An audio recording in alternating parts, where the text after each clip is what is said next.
వేలాది స్తోత్రములు నాయన. ప్రభు, మేమందరము నీ సన్నిధికి చేరి నిన్ను స్తుతించాము, మహిమపరచాము, గణపరచాము తండ్రి. ఈ సమయంలో పరిశుద్ధ గ్రంథములో నుండి చదవబడినటువంటి లేఖన భాగము ద్వారా, వాక్యము ద్వారా నాతోనూ, మాతోనూ, మా అందరితోనూ మీరు మాట్లాడండి. మీరు మాట్లాడుచుండగా వెనకల చెవిని గ్రహించుకునే హృదయాన్ని, ప్రభువాటి మనస్సును మా అందరికీ దయచేయండి. ప్రభు, నీ కృప తక్కువ చేతి నీ ఆశీర్వాదం చేత నింపండి. నీ సన్నిధిలో క్రమమును, భయమును, భక్తిని మాకు దయచేయండి. శ్రద్ధగా వినే మనసును దయచేయండి. ప్రభు, నన్ను జ్ఞాపకం చేసుకోండి. నీ సిలువ చాటును మరుగు చేసుకుని నా ద్వారా నీ బిడ్డలతో మీరు మాట్లాడి మీరు మహిమ పొందమని యేసే అతి పరిశుద్ధ నామములో అడిగి వేడుకున్నాం పరమ తండ్రి. ఆమేన్. దేవునికి స్తోత్రం. హల్లెలూయా. చూడండి, మరి ఒకసారి వాక్యాన్ని మనం చదువుదాం. పరలోక రాజ్యము పొలములో దాచబడిన ధనమును పోలి ఉన్నది. దేవునికి స్తోత్రం. ఇంకా చదవండి. ఒక మనుష్యుడు దాన్ని కనుగొని దాచిపెట్టి అది దొరికిన సంతోషముతో వెళ్ళి తనకు కలిగినదంతయు అమ్మి ఆ పొలమును కొనెను. దేవునికి స్తోత్రం. పరలోక రాజ్యము ఎలా ఉందంట? పొలములో దాచబడినటువంటి ధనమును పోలి ఉన్నదంట. ధనమును పోలి ఉన్నదంట. దానిని ఒక మనుష్యుడు వెళ్ళి వెదకి ఆ పరలోక రాజ్యములో ఆ పొలం అనేటటువంటి ఆ పొలములో పరలోక రాజ్యం అనేటటువంటి ధనము దొరికినప్పుడు, వెదికి దాన్ని దొరికినప్పుడు ఏం చేశాడంట? మనకు కలిగినదంతా కూడా అమ్మేసి దానిని కొనుక్కున్నాడంట. దేవునికి స్తోత్రం. హల్లెలూయా. ఎలా అంట? పరలోక రాజ్యము పొలములో దాచబడిన ధనమును పోలి ఉన్నది. ఇప్పుడు లోకము ఏమండి పొలముతో పోల్చబడింది. ఏమండి, ఈ పొలములో, ఈ లోకములో మనం అందరము కూడా బ్రతుకుతూ ఉన్నాం. ఈ లోకములో మనం అందరం కూడా బ్రతుకుతూ ఉన్నాం, చలిస్తూ ఉన్నాం. ఏమండి, మనకు కావలసిన వాటి కోసం ప్రయాసపడుతూ ఉన్నాం, కష్టపడుతూ ఉన్నాం, వెతుకుతూ ఉన్నాం. మనకేది శ్రేష్టమైనదో, మనకేది ఏమండి ఆశీర్వాదకరమైనదో, ఏది ఆరోగ్యకరమైనదో, ఏది దీవెనకరమైనదో, ఏది మేలుకరమైనదో, దేని వలన మనం అభివృద్ధి పొందుతామో, దేని వలన మనము ఉన్నత స్థితిలో ఉంటామో, దేని వలన మనము ఏమండి ఘనతగా, గౌరవముగా ఉంటామో దానిని వెతకుచూ ఉన్నాము. ఇప్పుడు ఆయన కూడా ఏమని మాట్లాడుతున్నారు మనతోటి పరిశుద్ధ గ్రంథములో నుండి, వాక్యములో నుండి అనంటే, పరలోక రాజ్యము ఏమండి పొలములో దాచబడిన ధనమును పోలి ఉన్నది. దేవునికి స్తోత్రం. దేనిని పోలి ఉన్నది? ధనమును పోలి ఉన్నది. ఇప్పుడు అంతే కదా. ఇప్పుడు ప్రతి మనుష్యుడు ఏమండి, ఇక్కడ ఏం రాయబడింది? ఒక మనుష్యుడు అని రాయబడి ఉంది. ఒక మనుష్యుడు అని రాయబడి ఉంది. ఒక మనుష్యుడు అనగా మనం ఆలోచన చేస్తే, ఒక మనుష్యుడు అనగా అది స్త్రీ అయినా, పురుషుడైనా, ఎవరైనా, యవనస్తులైనా, పెద్దవారైనా, ఏమండి పొలం ఉన్నవారైనా, ఆస్తి ఉన్నవారైనా, ఉద్యోగం ఉన్నవారైనా, ఎవరైనా కూడా ధనము ఏం కావాలి? ధనము ఏమండి, ధనమును ఏమండి సంపాదించాలి, ధనమును ఆర్జించాలి. ధనమును మనము సంపాదించుకుని పోగు చేసుకుని ఒక ఉన్నత స్థితికి వెళ్ళాలని మనం ఏం చేస్తున్నాం అంటే ప్రతిదినము కూడా కష్టపడుతున్నాం, ప్రయాసపడుతున్నాం. దేనికోసము అనంటే, ఈరోజు మనకు వచ్చిన కూలి, రేపు వచ్చినటువంటి కూలి, ఈ నెలంతా మనము ఉద్యోగం చేసి, ఈ నెలంతా పని చేసి మనకు జీతం వచ్చి దానిని ఏం చేస్తూ ఉన్నాము? ఏమండి దాచిపెట్టి, ఏమండి దానిని సమకూర్చుకుని, దీని వలన ఏదైనా ఒక పొలము కానీ, స్థలము కానీ, ఇల్లు కానీ కొనుక్కుంటూ ఉన్నాం. లేదా దానితో వ్యాపారం చేస్తూ ఉన్నాం. అలా చేసి మనం ఇంకేం చేస్తున్నాం? ఇంకా ధనమును సంపాదించుకుంటూ ఉన్నాము. ఇంకా మనం ధనమును సంపాదించుకుంటూ ఉన్నాం. పరిశుద్ధ గ్రంథంలో ఏముందంటే ధనవంతుడు సూది బెజ్జము పరలోక రాజ్యములో ప్రవేశించుట దుర్లభము. ఎందుకనండి? అతడు ఒక విషయంలో చిన్నబుచ్చుకుని వెనక్కి వెళ్ళిపోయాడు. దేవుని చిత్త విషయంలో దేవుని మాటకు లోబడక, దేవుని మాటకు విధేయుడు అవక వెనక్కి తిరిగి వెళ్ళిపోయాడు. అప్పుడు ఏమన్నాడు? ఒంటె సూది బెజ్జములోనైనా దూరగలదు, కానీ ధనవంతుడు పరలోక రాజ్యములో ప్రవేశించుట దుర్లభము. అలాగే ప్రసంగి గ్రంథము 5వ అధ్యాయము 18వ వచనం మనం చూసినట్లయితే ప్రసంగి గ్రంథము 5వ అధ్యాయము 18వ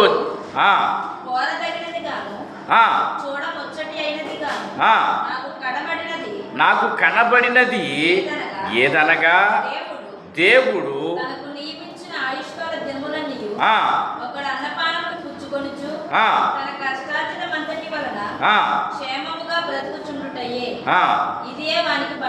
ఇదియే వానికి భాగ్యము. మరియు దేవుడు ఒకనికి ధనధాన్య సమృద్ధిని ఇచ్చి దాని యందు తన భాగమును అనుభవించుటకు, అన్నపానములు పుచ్చుకొనుటకును, తన కష్టార్జితమందు సంతోషించుటకును అతనికి ఆ స్థితి ఎవరి వల్ల కలిగిందంట? మనమేమనుకుంటాం మరి?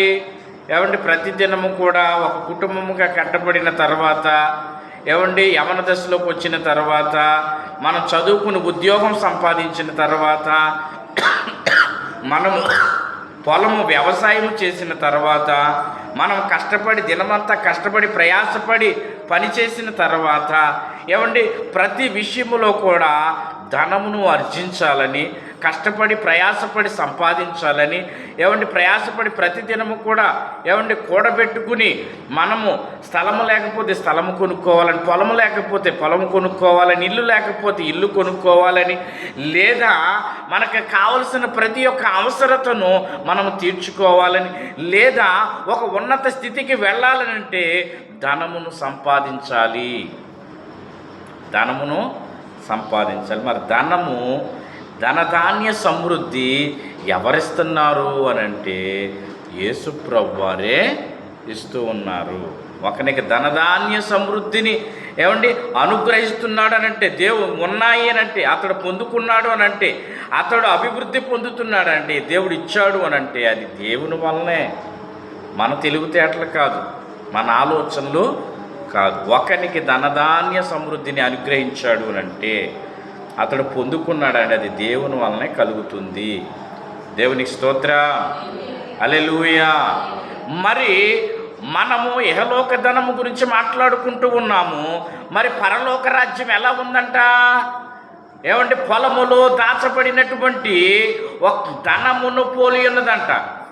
చాలా పూర్వకాలం ఏం చెప్పుకునేవారు పితరులు అనంటే, పెద్దలు అనంటే, పొలములో పొలము మనం దున్నుతున్నప్పుడు, ఎవరైనా పొలం దున్నుతున్నప్పుడు ఏమనుకునేవారంటే లంకె బిందులు దొరికినాయి అని, లేకపోతే పలానా పెట్టి దొరికిందని, అందులో ధనం ఉందని, బంగారం ఉందని చెప్పుకునేవారు. అది పొలంలో కావచ్చు, నూతులో కావచ్చు, ఇంట్లో కావచ్చు. అవునా కదండి? ఇలాంటి విషయాలు ఎన్నో పూర్వకాలంలో వినేవారము. దేవునికి స్తోత్రం, హల్లెలూయా. ఇంకా చెప్పాలనంటే సైంటిస్టులు, నాసా వారు, ఇంకా అనేక మంది ఏం చేస్తూ ఉన్నారు? ఇప్పటికీ కూడా అనేక చోట్ల అనేక ప్రాంతాల్లో, సముద్రంలో కానీ, అడవుల్లో కానీ, కొండల్లో కానీ, లోయల్లో కానీ, గృహంలో కానీ చరిత్రాత్మకమైనటువంటి అనేక విషయాలను పరిశోధనలు చేస్తూ ఎన్నో కనిపెడతా ఉన్నారు, ఎన్నో కనుగొంటా ఉన్నారు. దేవునికి స్తోత్రం, హల్లెలూయా. దేవునికి స్తోత్రం. అయితే మరి మనము పరలోక రాజ్యాన్ని కనుగొనగలుగుతున్నామా? పరలోక రాజ్యాన్ని లోకములో వెదికి మనం కనుగొనగలుగుతున్నామా? ఇర్మియా గ్రంథములో, పరిశుద్ధ గ్రంథములో, పాత నిబంధన గ్రంథంలో ఏమని రాయబడి ఉందంటే, ఏది మేలుకరమైన మార్గమని తెలుసుకుని మీరు అందులో ప్రవేశించి మేలును పొందుకోనండి, ఆశీర్వాదం పొందుకోనండి అని వాక్యం ఉంది. మనం ఏమనుకుంటాం? ఇది మేలుకరమైంది, ఇది ఆశీర్వాదకరమైంది, ఇది అభివృద్ధికరమైంది, ఇది దీవెనకరమైంది, ఈ మార్గం అని మా మార్గంలో మనం వెళుతూ ఉంటాం, ఆ త్రోవలో మనం వెళుతూ ఉంటాం. అలాగే మరి పరలోక రాజ్యము ఎక్కడుంది? పరలోక రాజ్యం అంటే ఏంటి? పరలోక రాజ్యములు ఏముంటాయి? పరలోక రాజ్యంలో ఏముంటాయి? ఎప్పుడన్నా విన్నామా? ఎప్పుడన్నా కనుగొన్నామా?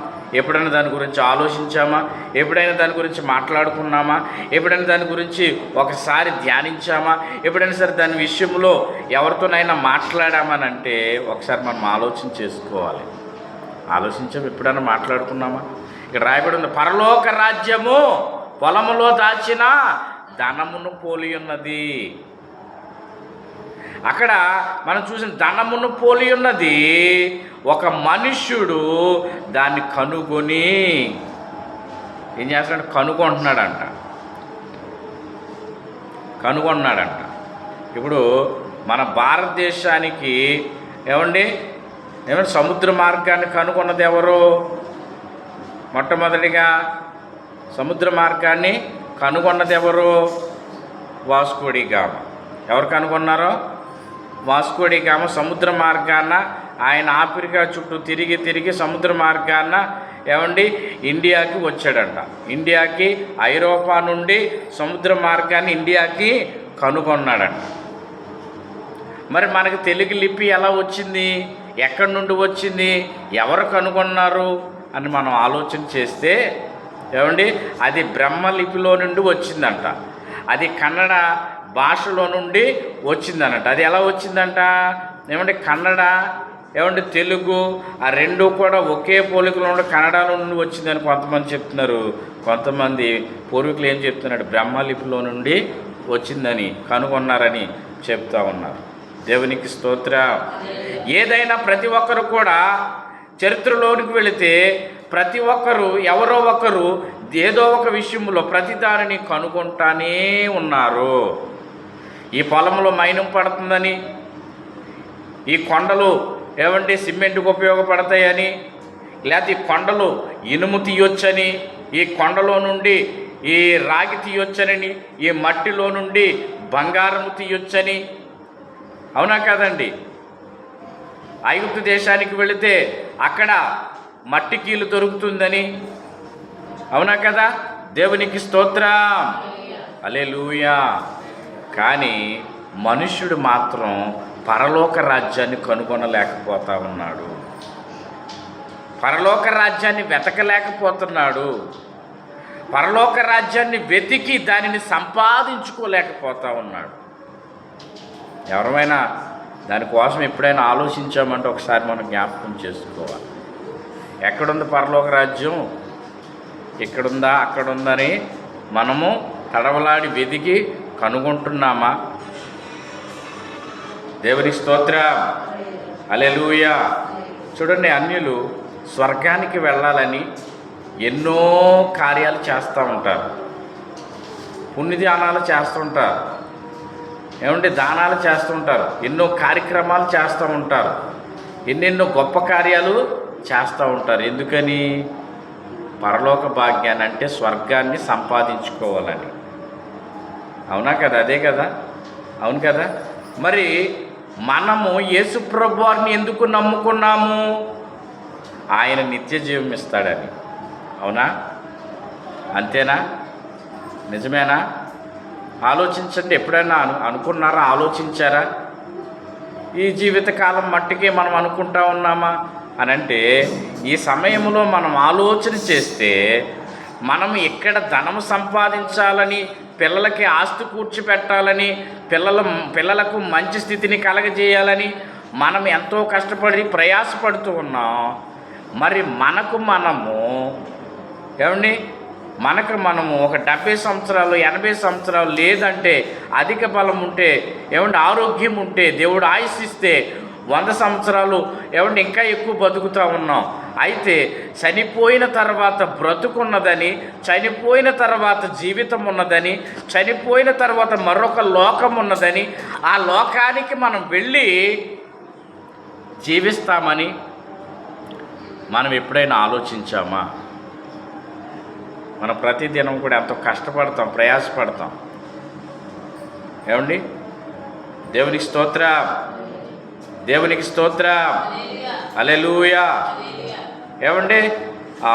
గెలాక్సీలోకి పంపించినటువంటి, నక్షత్ర మండలాల్లోనికి పంపించినటువంటి ఫోటోలు తీస్తాయి, శాటిలైట్లు ఫోటోలు తీస్తాయి కదా. ఆ ఫోటోల్లో ఒక ఫోటో వచ్చింది కొంతకాలం క్రితం. ఏ ఫోటో అది? ఆకాశంలో ఒక పట్టణం కనపడుతుందంట, అక్కడక్కడ ఇళ్ళు కనపడతా ఉన్నాయంట. ఆ చిత్రమును ఏం చేసిందంట, ఆ శాటిలైట్ ఫోటోలు తీసి సైంటిస్టులకి పంపించిందంట. అవి పేపర్లో వచ్చినాయి, మనము చూసాము. విన్నారా? ఎవరైనా విన్నారండి? అవునా? దేవునికి స్తోత్రం. అది మనమైతే మరి మనమేమనుకుంటామంటే నిజమే, ఇది బైబిల్లో ఉంది, పరిశుద్ధ గ్రంథం ఉంది, యేసుప్రభు వారు చెప్పారు, పరలోక పట్టణం ఉంది, పరలోక రాజ్యం ఉందని ఆయన చెప్పారు అని మనం గ్రహిస్తాం. ఐడియా ఉందండి? ఐడియా ఉందా? పరలోక రాజ్యం ఉందని, నిత్యరాజ్యం ఉందని. అక్కడ ఏముంటుంది అంటే ఏడుపు ఉండదు, దుఃఖం ఉండదు, బాధ ఉండదు, బలహీనతలు ఉండవు. కష్టపడవలసిన పని ఉండదు, పగలుండదు, రాత్రి ఉండదు. ఆ పట్టణానికి ఆయనే సూర్యుడు, ఆయనే వెలుగు. ఆ రాజ్యములో ఆకలి ఉండదు, దప్పిక ఉండదు. ఎప్పుడు సంతోషముగా ఉంటాం, ఆనందిస్తూ ఉంటాం పరలోక రాజ్యములు. మరి ఇప్పుడైతేను, ఎక్కడైతేను ఏం చేస్తూ ఉన్నాం అని అంటే, పొలములో మనం ప్రయాసపడుతున్న వారిగా ఉన్నాము.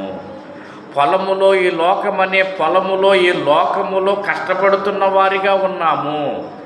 ఈ భూమి మీద మనం పుట్టినది మొదలుకొని ఎంతో ప్రయాసపడుతున్న వారిగా ఉన్నాము. ఎన్నో ఇబ్బందులు పడుతున్న వారిగా ఉన్నాము. ఏ రోజు చూసినా, ఏ క్షణాన్ని చూసినా, ఏ సమయాన్ని చూసినా, ఏ సంవత్సరమైనా, ఏ నెల అయినా, ఏ దినమైనా ఒకసారి మనం ఆలోచన చేస్తే బాధపడిన క్షణం అంటూ లేదు, కష్టపడని ప్రయాసపడినటువంటి క్షణం అంటూ లేదు. ప్రతి దినము, ప్రతిరోజు, ప్రతి నెల, ప్రతి సంవత్సరం పుట్టినది మొదలుకొని చనిపోయేంత వరకు కూడా మనం కష్టపడి ప్రయాసపడుతున్నాం, బాధలు పడుతున్నాం, శ్రమను అనుభవిస్తూనే ఉన్నాం. కానీ పరలోక రాజ్యం అనేటువంటి ధనాన్ని నువ్వు కనుగొన్నావా? పరలోక రాజ్యం ఉన్నదని సైంటిస్టులు కనుగొన్నారు. భారతదేశానికి మార్గమును కనిపెట్టారు. భారతదేశంలోనికి ఎవరో ఒక వ్యక్తి, వాస్కో డి గామా అనే అతను వచ్చి ఇది భారతదేశం అని కనుగొన్నాడు. భారతదేశానికి వచ్చాడు. మనకి తెలుగు లిపి ఉందని, భారతదేశానికి ఇన్ని భాషలు ఉన్నాయని, ఇంత లిపి ఉందని అందరూ కనుగొన్నారు, అందరూ తెలుసుకుంటున్నారు. దేవుని సన్నిధికి వచ్చే నువ్వు పరలోక రాజ్యం ఉందని, ఆ పరలోక రాజ్యాన్ని సంపాదించుకోవాలని, అదే మేలుకరమైనటువంటి మార్గమని, అదే దీవెనకరమైనటువంటి మార్గమని, అది నిత్యరాజ్యమని, దానికోసం మనం ఎప్పుడైనా ప్రయాసపడుతూ ఉన్నామా? దానికోసం మనం ఎప్పుడైనా కష్టపడుతూ ఉన్నామా? ఒకసారి మనం తెలుసుకోవాలి. కనుగొన్నాడంట, కనిపెట్టాడంట. ఎవరు కనిపెట్టారు? ఒక మనుష్యుడు కనిపెట్టాడంట. పొలంలోకి వెళ్ళి పరలోక రాజ్యం అనేటటువంటి ధనము దొరికిందంట. అతడు కనుగొన్నాడంట వెళ్ళి. మరి మనం కూడా ఏమండి దేవుని సన్నిధికి వస్తున్నాం. యాస్, ఇది పరలోక రాజ్యం, పరలోక సంబంధమైనది. ఇది దేవుని సన్నిధి, ఇది నిత్యరాజ్యానికి చేర్చేది. ఇక్కడే పరలోక ధననిధి దొరుకుతుంది, ఇక్కడ నిత్య జీవము దొరుకుతుంది, నిత్య ఆశీర్వాదము దొరుకుతుంది. దేవుడు ఇహమందును పరమందును నూరంతల ఆశీర్వాదం ఇస్తాడు, నూరంతల దీవెన మనకిస్తాడు. ఏమంటే ధనధాన్య సమృద్ధిని మనకిస్తాడు, శాంతిని మనకు అనుగ్రహిస్తాడు, సమాధానం మనకు అనుగ్రహిస్తాడు, నెమ్మదిని మనకు అనుగ్రహిస్తాడు. ఏమంటే లేని వాటిని ఉన్న వాటిని లేని వాటిగా చేయగల వాడి దగ్గరికి మనం వచ్చాం. ఇదే పరలోక రాజ్యమని, ఇదే నిత్య జీవమని, ఇదే దేవుని సన్నిధిని ఎరిగి గుర్తెరిగి కనుగొని ఈ మార్గములోనికి వచ్చి ఏమంటే దేవుని సన్నిధిలో యేసు ప్రభు చిత్తములో మనము ఏమండి ఏం కనుగొంటున్నాం, ఏమనుకుంటున్నాం, ఏం తెలుసుకుంటున్నాం? ఏమండి ఏం తెలుసుకుంటున్నాం? దేవుని స్తోత్రం చెప్పండి. హల్లెలూయా. ఈ సంవత్సరంలో నా కుటుంబంలో, నా బిడ్డల విషయంలో, నాకు కలిగిన దాని విషయంలో మేలు జరిగింది చాలు అని అనుకుంటున్నామా? లేదు ఏదో మేలు పొందాలి, ఏదో జరగాలి అని మనం అనుకుంటున్నామా? ఏమండి కాలము గడిచిపోతూ ఉంది. ఏమండి సంవత్సరం వెంబడి సంవత్సరం వచ్చేస్తూనే ఉంది. ఏమండి మనం కానీ దానిని గుర్తెరుగుతున్నామా? దాన్ని ఆలోచిస్తున్నామా? జ్ఞాపకం చేసుకుంటున్నామా? ఏమండి వెళ్ళిపోయిన రోజు తిరిగి వస్తుందా? లేకపోతే మనం వెనక్కి వెళ్ళగలమా?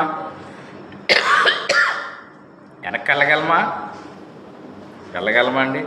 ఇక్కడి నుంచి మందిరానికి వచ్చాం, వెనక్కి వెళ్ళిపోగలం. తాడేపల్లిగూడెం వెళ్ళాం, అక్కడి నుంచి వెనక్కి వచ్చేయచ్చు. హైదరాబాద్ వెళ్ళినా, కోయిటాకి వెళ్ళినా, ఏ ప్రాంతానికి వెళ్ళినా, ఏ దేశానికి వెళ్ళినా, ఏ రాష్ట్రానికి వెళ్ళినా వెనక్కి వచ్చేయగలను. కానీ నా జీవితంలో ఒక దినము వెళ్ళిపోయిన తర్వాత ఆ దినము కోసం మనం వెనక్కి వెళ్ళలేము, దాన్ని తీసుకుని రాలేము, దానిలోనికి మనము వెళ్ళలేము. అది ఖర్చు అయిపోయింది, అంతే. అది ఖర్చు అయిపోయింది. ఆ పని అయిపోయి, ఆ రోజు అయిపోయింది, ఆ దినం అయిపోయింది, ఆ నెల అయిపోయింది, ఆ సంవత్సరం అయిపోయిందనే మనం ఏమనుకుంటాం? సంవత్సరం అనే దయాకిరీటమును దేవుడు నాకు ఇచ్చాడు. ఏమనుకుంటాం? సంవత్సరం అనే దయాకిరీటమును దేవుడు నాకు ఇచ్చాడు అని అనుకుంటాం. మరి వెళ్ళిపోయిన సంవత్సరం తిరిగి వస్తుందా అంటే రాదు కదా. అంటే మరి ఒక సంవత్సరం ఇచ్చాడు, కానీ వెళ్ళిపోయినటువంటి సంవత్సరాలను తిరిగి తీసుకుని రాలేము, గడిచిపోయిన కాలాన్ని తిరిగి తీసుకుని రాలేము. ఇక ముందుకు సాగిపోతానే ఉండాలి. ఉండిపోతున్నామనంటే మనం నిత్యము ఉండిపోతామా, నిత్యము ఉంటామా అని అంటే లేదుగా. అది జరగదు కదా. జరుగుతుందా? అలా అవుతుందా? ఎప్పుడోకప్పుడు మనము ఈ దేహాన్ని విడిచిపెట్టి వెళ్ళిపోవాలి, వదిలి వెళ్ళాలి. అవునా కదా? లేకపోతే మీరు నిత్యం ఉంటారా? ఆ ఆలోచన ఉందా మీకు? ఆ అవకాశం ఏమన్నా ఉందా మీకు అని అంటే లేదుగా. మనకి ఎవరికీ లేదు.